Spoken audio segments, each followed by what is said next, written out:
ঈশ্বরদীর মোলাডুলি স্টেশনে আন্তনগর ট্রেনের স্টপেজ দাবিতে মানববন্ধন, সমাবেশ ও গণস্বাক্ষর কর্মসূচি অনুষ্ঠিত হয়েছে। অনুষ্ঠানে পাঠক, শিল্প সাহিত্য ও সামাজিক পরিষদের প্রধান উপদেষ্টা কবি লতিফ জোয়ারদার বলেন, স্টপেজ না দিলে বৃহত্তর আন্দোলনের ডাক দেওয়া হবে। পাঠক পরিষদের সভাপতি সৈয়দ চঞ্চল মাহমুদের সভাপতিত্বে আরো বক্তব্য দেন ঈশ্বরদী উপজেলা প্রেস ক্লাব সভাপতি তৌহিদ আক্তার পান্না, উপদেষ্টা নজরুল ইসলাম মুকুল, সাধারণ সম্পাদক মাসুম আলী, কোষাধ্যক্ষ রব সুমন, বিএনপি নেত্রী শাহনাজ পারভিন, রাজনীতিক আব্দুর রাজ্জাক, অধ্যক্ষ এনামুল হক পাঠান, কৃষক নেতা সিদ্দিকুর রহমান ময়েজ সহ আরো অনেকে।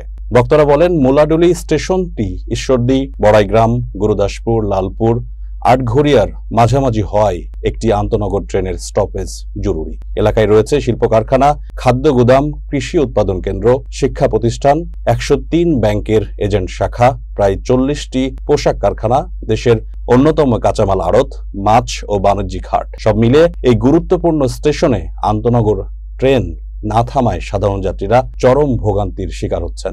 আগামীতে যদি আমরা মোলাডুলি স্টেশনে একটা আন্তনগর ট্রেন আপ এবং ডাউনে স্টপেজ না পাই, তবে আমাদের এই শান্তিপূর্ণ আন্দোলন কিন্তু আর শান্তিপূর্ণ থাকবে না।